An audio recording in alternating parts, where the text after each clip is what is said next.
क्या देश में लग जाएगा लॉकडाउन? बिहार में कोरोना ने तोड़ा रिकॉर्ड।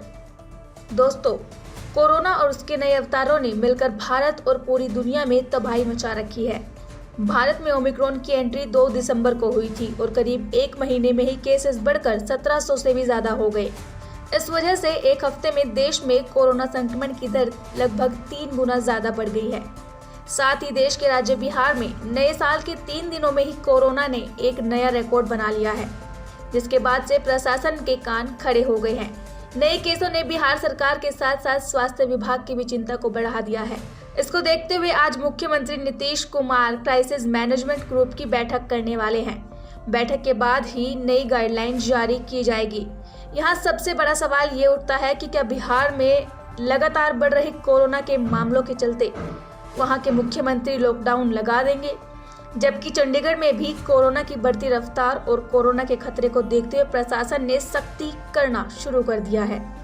सुखना लेक के बाद चंडीगढ़ में रॉक गार्डन और बर्ड पार्क भी अगले आदेश तक बंद कर दिया गया है। यहाँ सिर्फ चंडीगढ़ नहीं बल्कि पंजाब और हरियाणा से भी बड़ी संख्या में लोग घूमने के लिए आते हैं। लेकिन अब पंजाब में भी कोरोना से हालात बिगड़ गए हैं। पटियाला में हालात इस कदर बिगड़े हैं कि मेडिकल कॉलेज में एक ही दिन में 100 से भी ज्यादा डॉक्टर और स्टूडेंट कोरोना पॉजिटिव मिले हैं, जिसके बाद से हॉस्टल खाली करवा दिया गया। यहाँ करीब 1000 स्टूडेंट के कोरोना टेस्ट कराए गए थे। इसके अलावा दिल्ली के मुख्यमंत्री अरविंद केजरीवाल ने मंगलवार को बताया कि वह भी कोरोना पॉजिटिव हैं। दोस्तों, बिहार के पटना के एनएमसीएच अस्पताल में कोरोना के संक्रमण की रफ्तार इतनी तेज है कि अब तक कुल 168 डॉक्टर और मेडिकल स्टूडेंट की रिपोर्ट पॉजिटिव पाई गई है। रविवार को भी आरटी-पीसीआर जांच में अस्पताल के 194 में से 84 जूनियर डॉक्टर और मेडिकल स्टूडेंट की रिपोर्ट पॉजिटिव पाई गई थी। अब सवाल ये उठता है कि क्या वाकई देश में कोरोना की तीसरी लहर आ गई है? क्या देश में लगने जा रहा है लॉकडाउन? आखिर इससे बचने के लिए लोग क्या करें और इसको लेकर वैज्ञानिक क्या कुछ कह रहे हैं? आज आपके इन तमाम सवालों का जवाब आज मैं आपको इस वीडियो में देने वाली हूँ, तो लिहाजा आपको ये वीडियो पूरी देखनी होगी। देश में कोरोना ने फिर पकड़ी रफ्तार। क्या हर दिन देश में 40,000 लोग होंगे हॉस्पिटलाइजेशन?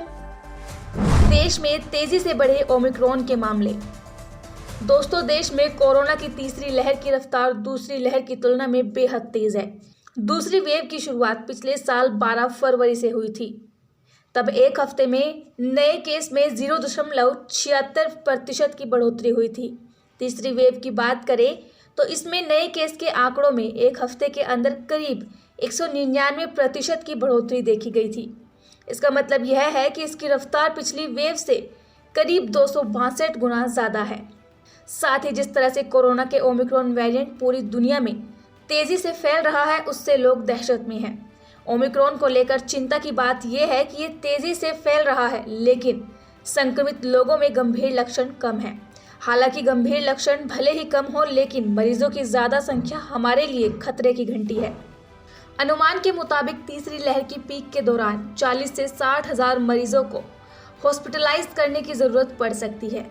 साथ ही ये हमारे हेल्थ इंफ्रास्ट्रक्चर के लिए भी चुनौती पैदा कर सकता है। दोस्तों, यहाँ सबसे बड़ा सवाल उठ रहा है कि अलग अलग देशों में ओमिक्रॉन की वजह से हॉस्पिटलाइजेशन का डेटा किस ट्रेंड की ओर इशारा कर रहा है और गंभीर मरीज कम होने के बावजूद ओमिक्रॉन हमारे लिए कितना बड़ा खतरा है। लेकिन उससे पहले हम जानते हैं कि कोरोना को लेकर देश के ताज़ा हालात क्या हैं। इस वक्त देश के 23 राज्यों में कोरोना के नए वेरिएंट ओमिक्रॉन के 1892 केस सामने आ चुके हैं। हालांकि अच्छी बात यह है कि इनमें से 766 रिकवर हो चुके हैं। इस बीच देश में वैक्सीनेशन का आंकड़ा 146.70 करोड़ के पार हो गया है।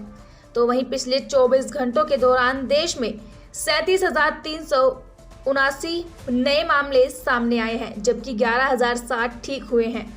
वहीं इस दौरान 124 लोगों की जान भी गई है। अब सबसे पहले मैं आपको समझाती हूँ कि हॉस्पिटलाइजेशन से जुड़े अलग अलग देशों का डाटा क्या कहता है। ब्रिटेन हेल्थ सिक्योरिटी एजेंसी ने 5,28,176 ओमिक्रॉन और 5,73,012 डेल्टा केसेस का एनालिसिस किया था। इसमें सामने आया कि डेल्टा के मुकाबले ओमिक्रॉन के केवल 1/3 लोगों को ही हॉस्पिटल में एडमिट करना पड़ा था। ओमिक्रॉन पर वैक्सीन के 2 से 3 डोज लेने के बाद हॉस्पिटलाइजेशन में 81% की कमी आती है। साथ ही ओमिक्रॉन की वजह से वेंटिलेटर वाले मरीजों की संख्या भी डेल्टा की तुलना में कम है। इसी के साथ अमेरिका में चिंता वाली बात यह है कि यहाँ पर बच्चों में हॉस्पिटलाइजेशन रेट ज़्यादा है। 28 दिसंबर तक के आंकड़ों के मुताबिक 0-17 एज ग्रुप के 378 बच्चों को हॉस्पिटलाइज करना पड़ा। पिछले हफ्ते के मुकाबले ये 66% और डेल्टा की वजह से आई दूसरी लहर के पीक से भी ज़्यादा है। हालांकि हॉस्पिटलाइजेशन ज़्यादा होने के बावजूद गंभीर लक्षण कम है, जबकि national institute for communicable disease ने दक्षिण अफ्रीका में अप्रैल से नवंबर तक के मिले डेल्टा और ओमिक्रॉन केसेस को एनालाइज किया है। इसके मुताबिक डेल्टा के मुकाबले ओमिक्रॉन की वजह से हॉस्पिटल में एडमिट लोगों में गंभीर लक्षण का खतरा 30% तक कम है। दोस्तों, यहाँ ओमिक्रॉन को लेकर एक अच्छी तो एक बुरी बात है। अच्छी बात यह है कि इससे संक्रमित ज़्यादातर मरीजों में गंभीर लक्षण नहीं है, और बुरी बात यह है कि ओमिक्रॉन डेल्टा से 4 से 5 गुना तेजी से फैल रहा है। अगर ओमिक्रॉन की तुलना डेल्टा से करें तो तीसरी लहर के पीक पर एक दिन में 16 से 20 लाख तक नए केसेस सामने आ सकते हैं। जैसे जैसे मरीज बढ़ेंगे उसी अनुपात में गंभीर मरीज भी बढ़ सकते हैं। सरकारी आंकड़ों में फिलहाल ओमिक्रॉन के कम मामले आ रहे हैं, लेकिन एक्सपर्ट का मानना है कि संक्रमितों की संख्या 18,000 तक हो सकती है।